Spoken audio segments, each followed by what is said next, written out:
What's up everybody, it's Murdock. Thank you so much for tuning in today. This is a very special video. It is my first YouTube video, movie review, and I want to thank you right off the bat so much for tuning in today.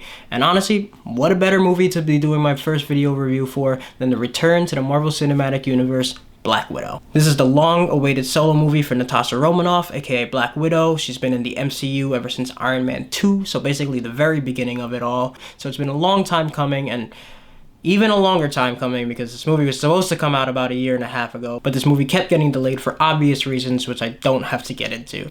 So I've been waiting for this movie for such a long time. It got to the point where I felt like this movie was never gonna come out. Then it got to the point where I felt like I had already seen the movie because there were so many posters and trailers and marketing for the movie for like 2 years. But then I almost couldn't believe it when they finally announced a release date, and then it finally got released, and I felt myself so excited to just be back in an IMAX theater watching a new Marvel movie. It's just like a tradition for so many years now, and I was so hyped to finally return to it. And I'll be honest, I really enjoyed it. It's not a perfect movie, it's got its problems for sure, but I thought it was a really personal movie for Black Widow, and it added some much needed depth to the character. I'll say right off the bat, you've probably heard this a million times, and you probably thought it yourself if you saw the movie. This should have come out years ago. There's no denying it. The movie takes place right after Civil War, and it should have come out right after Civil War.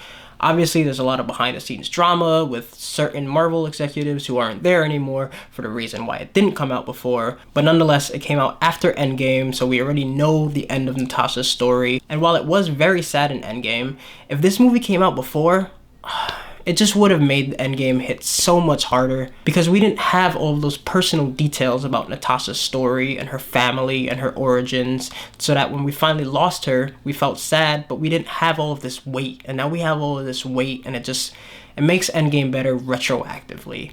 There's no way I'm ever going to see Endgame again for the first time unless there's some sort of wild mechanism for wiping memories so that I can see movies again for the first time, and that'd be pretty dope. There's a lot of movies I wish I could re-experience for the first time, but that's a totally different conversation.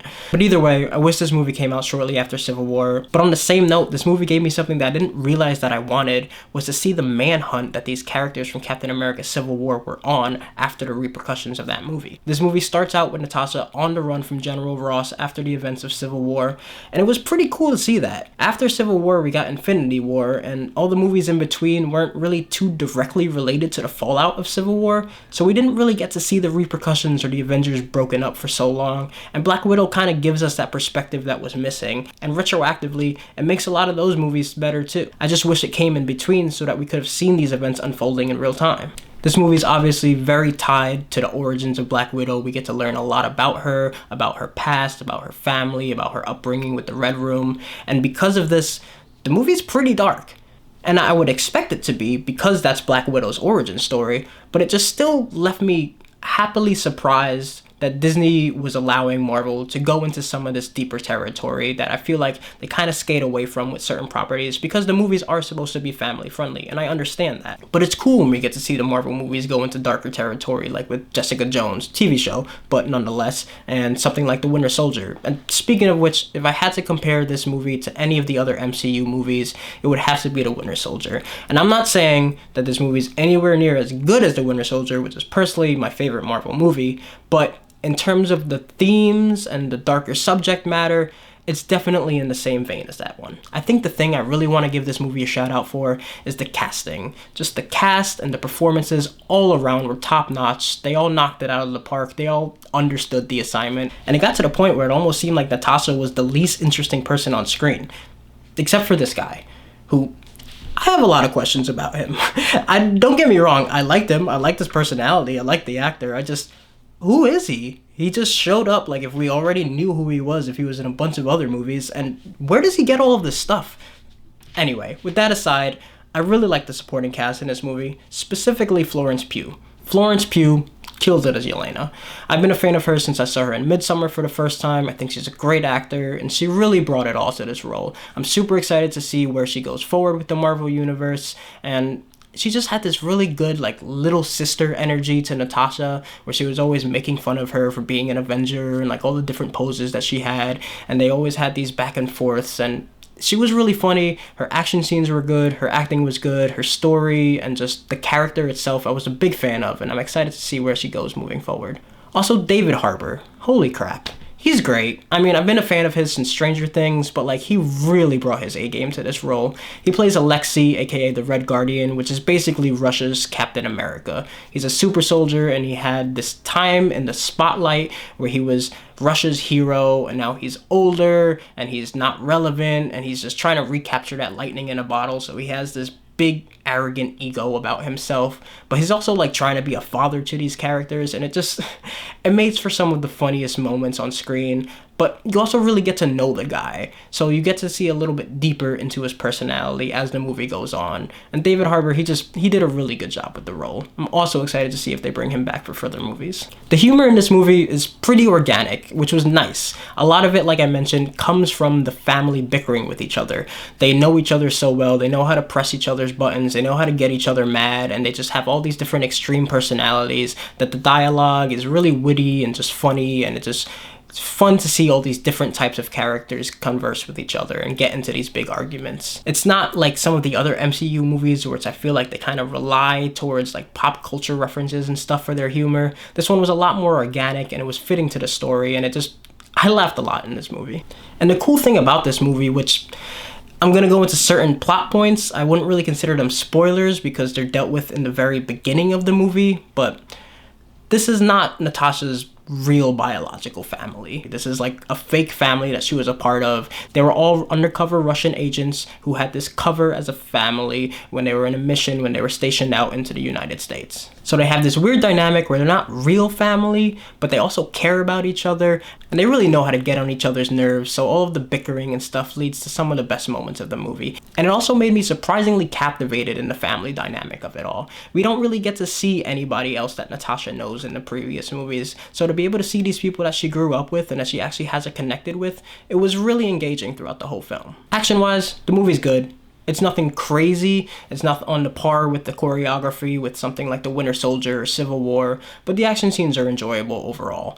I could have used some more Red Guardian action scenes. I mean, the dude's a super soldier. I would have loved to see him kick some more butt. He did have some scenes in the movie, but I would have loved more, even though this isn't his movie, it's Black Widow. So she gets a lot of good scenes, her and Yelena, and more specifically, the best action scenes in the movie have to go to Taskmaster.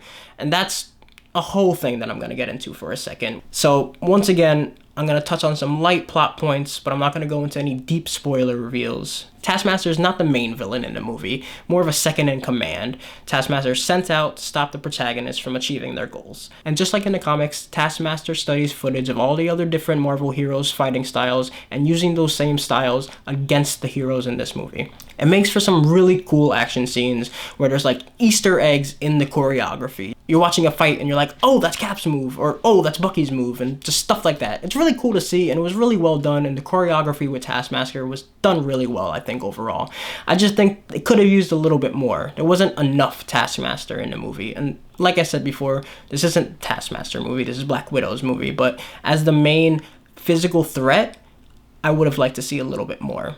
And that's another thing that it did get right, at least. When Taskmaster enters the scene, they do feel like a threat. It's kind of in the same vein as the Winter Soldier. Whenever the Winter Soldier shows up, you know that something's about to go down, there's going to be a crazy action scene, and that the heroes are in danger. And that's the same deal with Taskmaster. The heroes have a hard time keeping up with Taskmaster's fighting because it's so unpredictable, because they're using so many different types of fighting moves. Now, this is more of a minor complaint. It was something I tried to reserve judgment for until I saw the final movie, but even after seeing it, I don't like the suit. I don't like the whole costume. I don't like the mask. It's not doing it for me. It falls into the same generic MCU. Everything has to look like a military outfit and super realistic, and it just didn't do it for me. Look, we're at the point where we've got Thor in these movies. We have literal magic. We can get a little bit cartoony with the costumes. And it doesn't have to be super cartoony. I mean, look at Taskmaster's design in Spider-Man for the PS4. Or even the Avengers game. Like, they're still realistic, but it looks more true to the comic book character than what we got on screen. This one, it just looked like a cross between a military suit, a snowboarder, and a little bit of Lord Zed from Power Rangers sprinkled in for good measure. The other letdown with Taskmaster for me was the personality.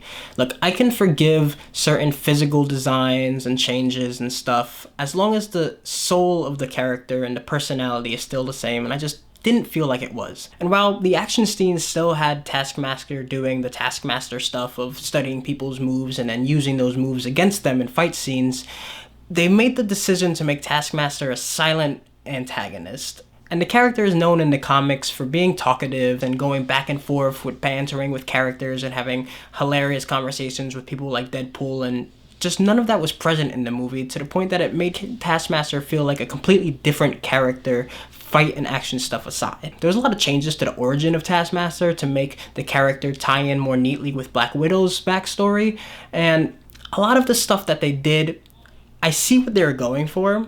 I think that on paper it works, but the execution of it, they just didn't spend enough time on that very specific connection that Natasha and Taskmaster have to make that big reveal at the end hit as hard as it should have. I'm assuming this isn't the last time that we're going to see Taskmaster in the MCU, so I'm just hoping that in the future Marvel brings the personality a little bit closer to its comic book counterpart.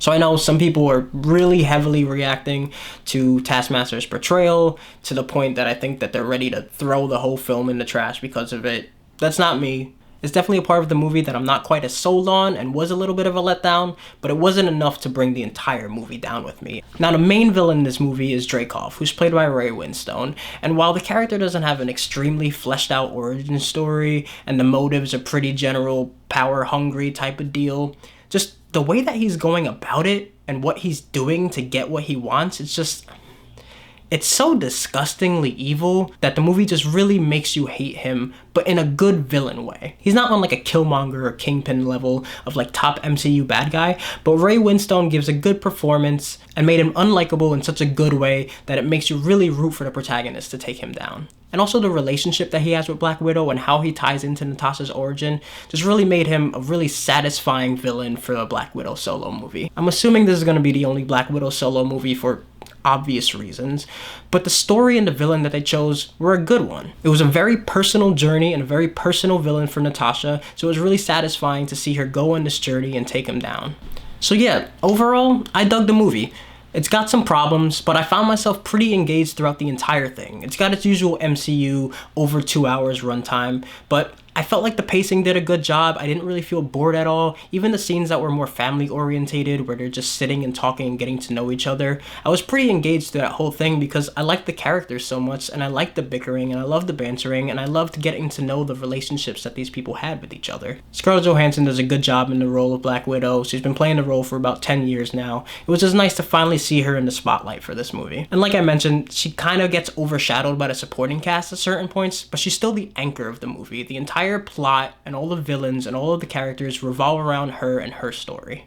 Like I said, I wish the movie came out a couple years ago, but there's a lot of behind the scenes drama for reasons why it didn't, and it's not really the fault of anybody directly involved with this movie, so I'm not going to take down any points just because of that. So yeah, I had a good time with Black Widow. I'm feeling a B+. Obviously, this is just my opinion. I think art is subjective. Everyone's got their own, and it's the beautiful thing about film. So let me know in the comments, what did you think? Did you like the movie? Did you hate the movie? Leave me a comment below. I'll reply. Let's have a conversation about it. And thanks again for tuning in to my very first review on my channel. My name is Murdock, and I'm so appreciative of you taking the time out of your day to click on this thumbnail and to watch my review. If you could just do me another favor of clicking that like button and clicking that subscribe button and leaving a comment, that would help me out so much with my video and to expand my audience to get it to more people and help this channel grow. Thank you so much again for watching. My name is Murdock, and I'll see you next time.